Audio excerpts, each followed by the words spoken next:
Okay, we just finished hanging our new obstacle, so I'm about to get some work on it. But if you want to see how to make an obstacle just like this for your house or your gym, stay tuned and we will show you how in this video.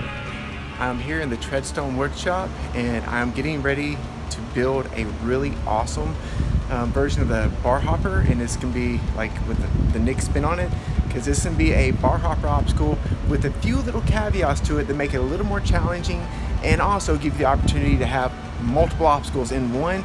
And since I'm in a climbing gym wood shop, I'm gonna add some climbing aspects to it that are gonna be really amazing, and I think you're gonna wanna build this yourself and wanna come here to Treadstone and try it after I get it finished. But let's look at it. All right, you can see I got the tick marks going on the board now. It's an 8-foot board, and let me get this wood cut and I'll show you how it lays out. I am well on my way with my Nick's version of the bar hopper, and I'm gonna let you take a look at what I've got laid out so far and kind of explain a few pieces of it, and also give you a tip that's gonna help you on doing one part of it if you do try to make this exact same one. So let's look at it. Okay, with the bar hopper, like this is gonna be the top side that your bar hops up. So go down, hop up that one, go down, hop up that one, and then you got this incline, this weird cut piece that you're gonna have to hop up that, hop up the next one, and then go down the other side just the way you came up here.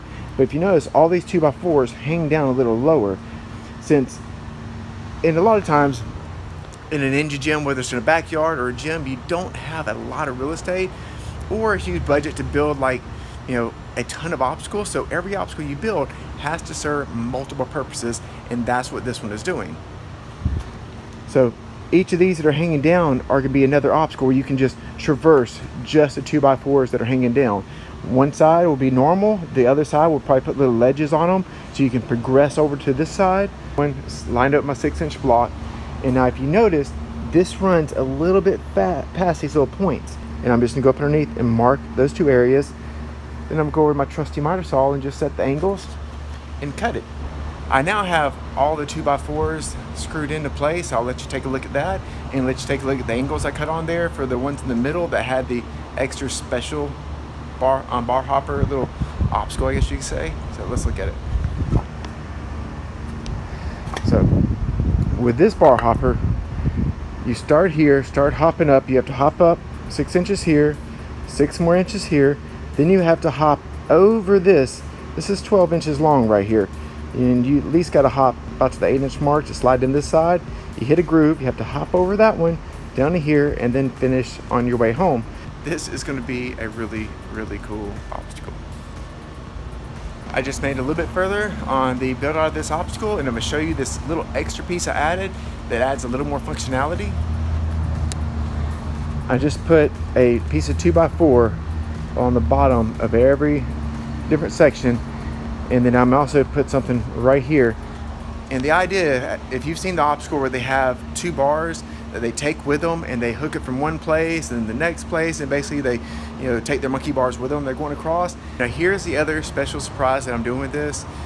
I want to build this thing where it also has like a climbing wall set up on the other side of it, on the outside, so you can put some climbing holds on it to have all types of different style traverses you can have, to like just mainly upper body traverses. And so I'm using like leftover plywood because, like I said, this is a climbing gym, so there's a lot of plywood that's been cut all these random shapes and sizes. And so what I'm doing is I found the pieces that would cover the whole obstacle, and I've laid them down behind it. And then I took a pencil, because trying to cut all this out would be fun without doing it, and I ran a pencil all the way down around it and marked off the line, as you can see right there how it's marked.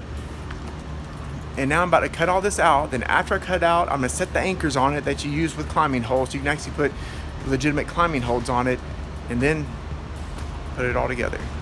All right, now here is the cutout side. This is going to be what the climbing anchors go into to make the climbing wall on the back side of this. I'm using all scrap wood from the piles over here, so that's the reason why I use 3 pieces. If you're doing this and you want it to be like utmost absolutely professional, based off the measurements on this, you can get 1 sheet of plywood, and 1 sheet of plywood do both sides of this. But I don't feel like leaving more to the store, and this works perfect for me. I am a bit of a perfectionist, so As you can see, I ran chalk lines down this every 5 inches.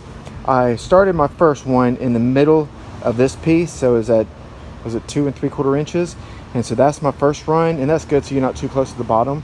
With this, you have more strength in the wood. And then I just did 5 inches all the way up, and then I spaced my holes 5 inches apart, and I offset them. So these right here are also 5 inches apart, but they're split in the middle of where this one is. So that way it gives you a perfect layout to really do some cool climbing holds and just be very creative and get the absolute maximum benefit from the square footage this is taking up in your house or in your gym. I've got all these threaded clips for climbing holds in here, and now that all that's down, I'm about to flip it over and I'm gonna bolt it all down to this. All right, this side is totally complete. It's just ready for paint now.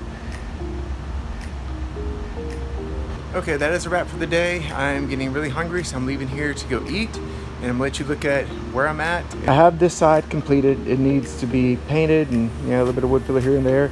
And I have this one, as you can see the lines on it, it's all completely marked out. It just needs to be cut out. I found a scrap sheet, so I'm trying to all use scrap wood. That was the perfect size.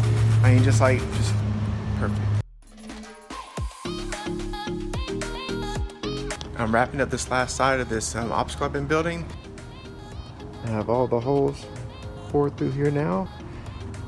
And so since I'm putting the climbing anchors on here, now I'm gonna take the 2 placement screws I put in this off, so I can flip this thing over and put all the threaded anchors in there, and then I will screw it back down to this and it'll be complete. Then we just need to hang it and use it. So now that I've got this taken back off, I flipped it over, and you see I've got all these threaded anchors sitting in here, and now I've got to just screw them all in place with these small screws, and then flip it back over and screw it down to this.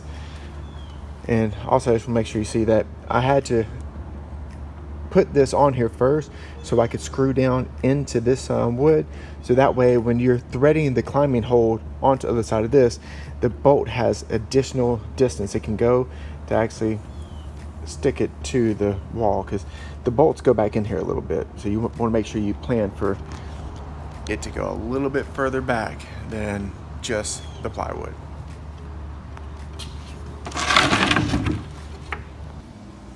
I just finished sanding all this down really good because I wanted to round all the edges to make sure we don't get any more splinters than we have to dealing with wood. And now that both of them are sanded down, they are ready to mount.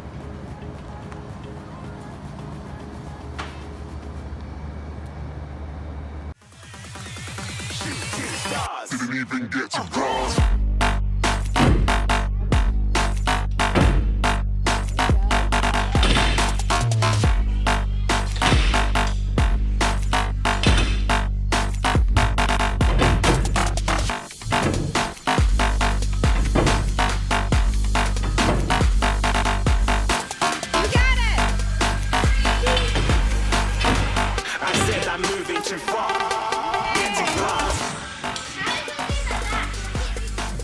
This way. We're all up here. Climbing the obstacle, and so far everyone's had a little bit of trouble with it, so that means it was done really good.